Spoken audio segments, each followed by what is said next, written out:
La différence entre les politiciens et les hommes d'État est la suivante. Les politiciens pensent à la prochaine élection. Par contre, les hommes d'État à la prochaine génération.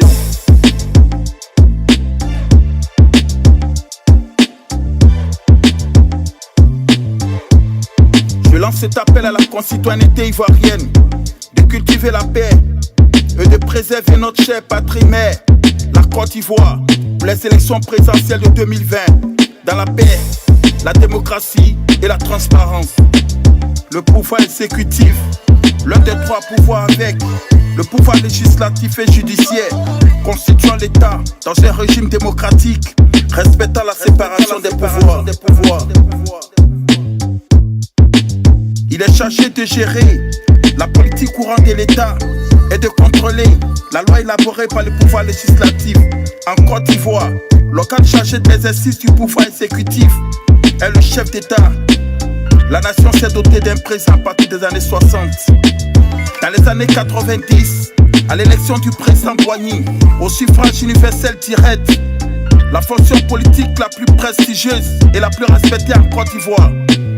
Il est donc le chef d'État, chef suprême des armées et le garant de la constitution de la Première République, tout en édifiant son seul slogan: la paix, il n'y a pas de chemin vers la paix. La paix elle-même est un chemin. Maman Désiré Anne Ouloto, colonel Oulata Gauti, où une paix véritable entre Pepoué et ses halogènes est une chance capitale. On y va.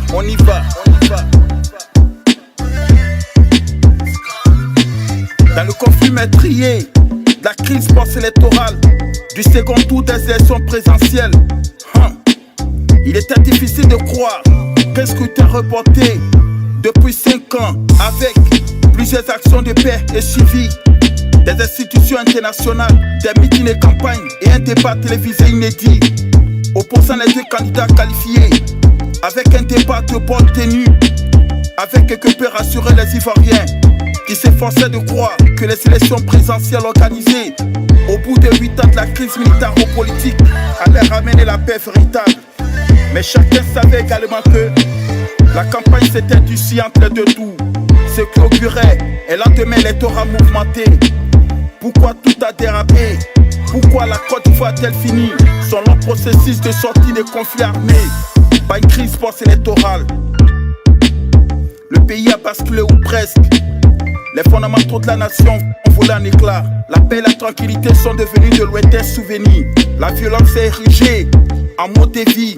La Côte d'Ivoire n'arrêtait pas sa descente aux enfers sous le poids des affrontements sanglants. Les Ivoiriens ne se regardaient plus en frères, ni même en adversaire politique, mais en ennemi juré. Il convient irréfutablement de dire que le président Boigny avait raison. Ma dédicace va droit à la population de Béoumi et aux victimes des affrontements sanglants du 15 mai 2019. La paix, la sécurité, un avenir.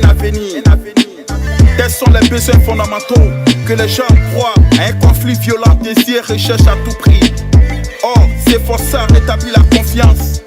Les moyens de subsistance, les institutions, les relations sont des travaux complexes à long terme, émaillés de pas en avant et de pas en arrière. Voilà en quoi consiste ma mission même, la consolidation de la paix et pour les élections apaisées en Côte d'Ivoire. Nous ne pouvons pas ne pas la mener. Si la violence semble omniprésente, alors les chants de la paix sont omniprésents aussi. À nous de les cultiver. Quand ma route est longue et difficile, et quand les Ivoiriens ne comprennent pas où je vais et pourquoi j'y vais, cela ne veut pas dire que je me trompe de chemin. Je ne suis que pour la paix, la démocratie et pour les élections apaisées en Côte d'Ivoire. Excellent hommage au général de division Lassina Doumbia, chef d'état-major des Fassi.